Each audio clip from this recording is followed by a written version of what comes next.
Hey guys, Professor Bell, Comic Book University, and Space Ghost issue number 1. Why do I have the headphones on? Using my Blue Yeti. Oh wow, my voice sounds better without this. Anyway, this was a fantastic comic book. This is issue number 2, by the way. I think I said 1. I don't do edits and rewrites very well, so anyway, love this comic book. Also, it's really great to see that the writer went and took my advice, especially with only 2 days.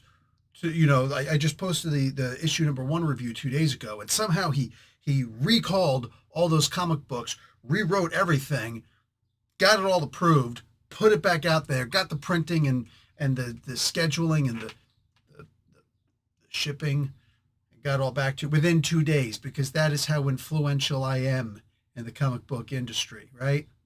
Let's be realistic. How many people review comic books anymore? You know what I'm saying? So, of course, he was going to do all of that in under 48 hours. Anyway, fantastic comic book. Let's talk about who made this comic book. Let's move on from there. David Pepose on writing, Jonathan Lau doing the art, Andrew Dalhouse doing the colors, Taylor Esposito on letters, Francisco Mattina doing the cover, and Joseph Rybrandt doing the editing.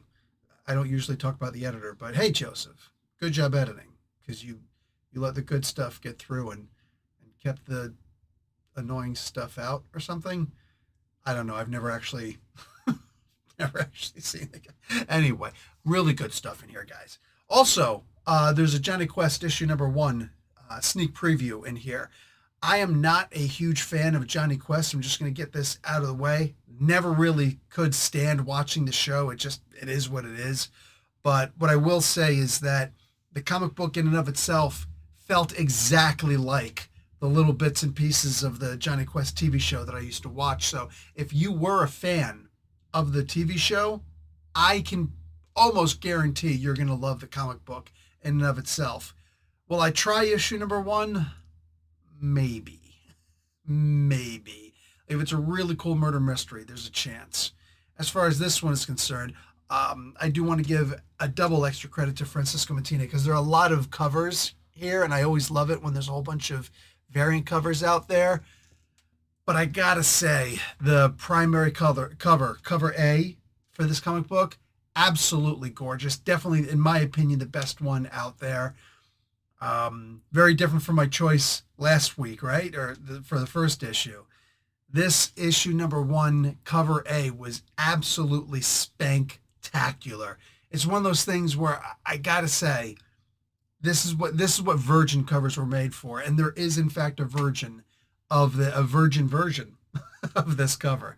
Let's get on to the comic book itself. As I'd said, David Pepose decided to, on his own, obviously, on his own merit, put in the idea that the kids' dad were just gunned down in front of him. They did not hardcore get down and start, feeling it out, which is a shame. But at the same time, again, as long as this is a running theme for at least a little while before they actually, maybe by the end of this arc, they can actually just have a good cry about it. Because, again, there is so much damned action in this comic book, in this series so far. 2 issues.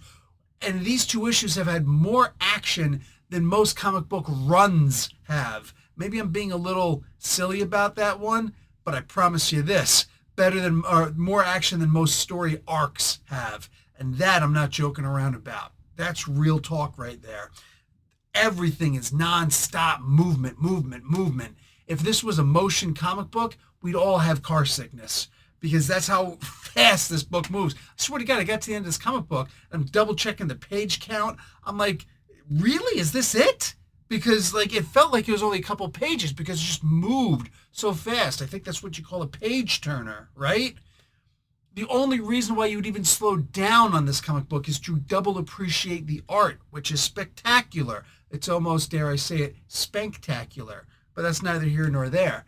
We get some origin for Space Ghost. You actually have a first name in here. I don't know, maybe they explained what his first name was in other issues or whatever. I don't know. Maybe you guys know so much more about this character than I do. But what I'm looking at, this is there's actually an origin story for this character that we're slowly getting pieces of. I'm sitting here looking at this like, did the father make it somehow? How is that possible? That dude was flat out gunned down. Where's the mama? Is this the mama? No. This is actually this is giving us not just an origin for Space Ghost, but an origin for the reason as to why he's even taking on these two kids. You know, like, why would he just take on these two kids? It makes no sense, right? Except, yeah, it does.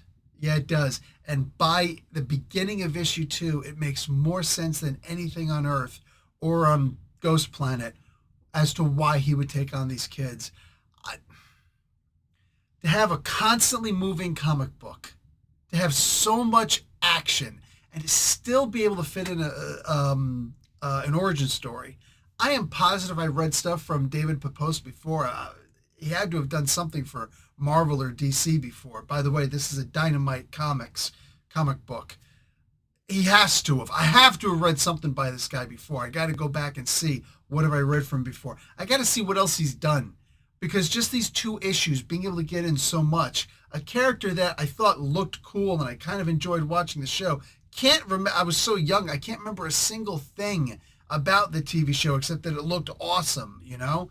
Never watched the talk show version, the Johnny Carson version of Space Ghost, but apparently there's a huge fan base for that. I don't know. Some things just aren't everybody's cup of tea, right? I don't get into manga. I don't usually get into talk shows at all. There's a lot that I just, you know? But this is really good. This really has just about every single thing that you're looking for. Again, there's some straight up murder, death, kills in these issues. This one, however, they're fighting against some kind of electric monster that absorbs, it's kind of like Zax from the Marvel Comics, the Hulk villain, if you remember him, Zax. Interesting way to beat him, very convenient way to beat this thing. But it's more than just the fight.